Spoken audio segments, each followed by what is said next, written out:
Saya ini menggunakan video saya sendiri. Saya rekam dengan menggunakan HP saya sendiri. Saya isi suara-suara saya sendiri. Tetapi Meta mendeteksi adanya pelanggaran hak cipta.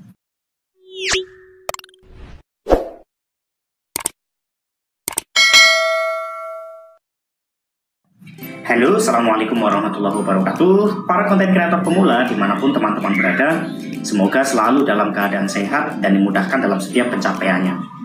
Teman-teman, ada beberapa postingan yang saya lihat di beranda terkait dengan marah-marahnya teman-teman, yaitu kesal dengan Meta, merasa videonya itu adalah video original, merasa videonya itu adalah video yang memang betul-betul direkam oleh dirinya sendiri, diedit, diisi suaranya sendiri, namun tetap saja terkena pelanggaran hak cipta. Terdeteksi oleh Meta bahwa videonya mengandung pelanggaran konten tidak asli.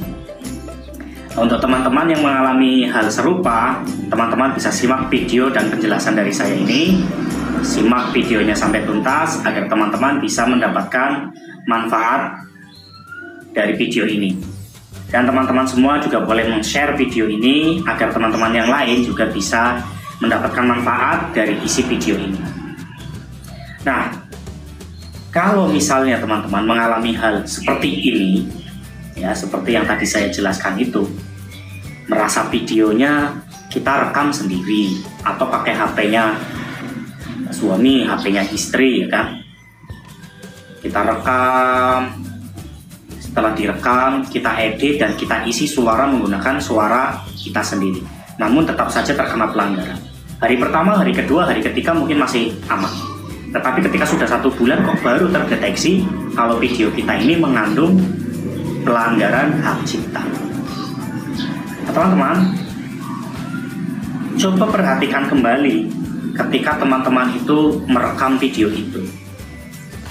Ya, perhatikan. Apa yang belum perhatikan? Yang pertama adalah lingkungan.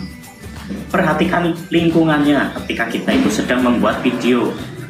Meskipun videonya original seperti ini, yang sekarang saya lakukan seperti ini, video edukasi seperti ini, saya ngomong pakai omongan saya sendiri, saya rekam pakai HP saya sendiri, namun bisa saja tetap terdeteksi kena pelanggaran manakala lingkungannya tidak terkondisikan. Apa saja maksudnya lingkungan yang tidak terkondisikan? Yaitu dimana ketika kita membuat video terdapat suara-suara yang memang bisa terdeteksi pelanggaran oleh Meta. Contohnya saja ketika kita membuat video ada suara musik lewat, atau ketika kita membuat video ada anak yang sedang menangis, jerit-jerit misalnya. Nah, itu juga bisa terdeteksi oleh Meta adanya video pelanggaran.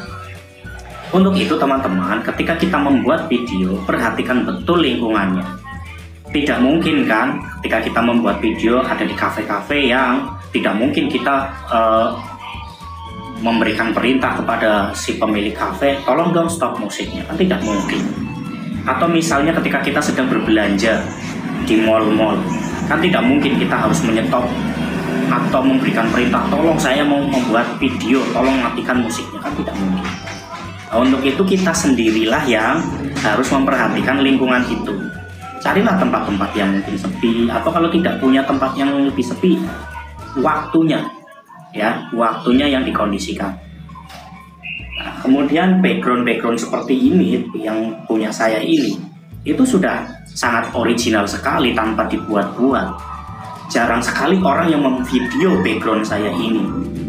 Nah, ketika kita sering berada di tempat-tempat gambar-gambar yang mungkin sering diambil videonya oleh orang lain, itu juga bisa membuat terdeteksinya adanya pelanggaran video kita.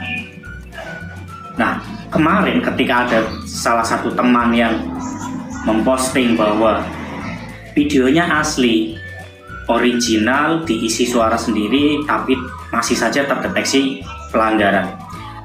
Kemudian saya minta untuk dikirim ke saya videonya lewat messenger, saya cek, saya perhatikan betul, saya dengarkan pelan-pelan.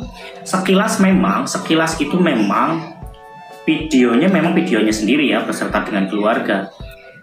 Sekilas memang dia ngisi suara sendiri itu, karena suaranya jelas sekali, diisi suara sendiri. Tapi begitu saya terdengarkan secara dekat, itu ternyata video itu tidak dibisukan, video aslinya itu tidak dibisukan. Jadi ketika ngedit, itu video suara aslinya itu dibiarkan saja, tidak dibisukan. Jadi teman-teman, meskipun suaranya itu dikecilkan, tidak dibisukan total, maka itu juga bisa tetap terdeteksi adanya pelanggaran. Jadi kita itu sebenarnya masih bisa menggunakan beberapa sound hanya 5 detik. Ya, 5 detik setelah itu pasti akan kena pelanggaran. 30 detik apalagi. Kalau sudah 30 detik sudah pasti akan terdeteksi adanya pelanggaran. Nah teman-teman, maka meskipun konten kita asli, konten kita itu original, perhatikan betul lingkungan yang ada di sekitar kita. Apakah ada bunyi-bunyian yang mengandung pelanggaran, atau mungkin ada gambar-gambar yang berseliweran yang pasti akan terdeteksi pelanggaran dari meta itu. Maka lingkungan juga harus dikondisikan sebelum kita membuat video. Itu saja teman-teman penjelasan dari saya, semoga bisa dimengerti, bisa dipahami. Mohon maaf apabila banyak kesalahan dan kekurangan. Kita ketemu lagi pada video selanjutnya. Wassalamualaikum warahmatullahi wabarakatuh. Tetap konten, tetap konsisten.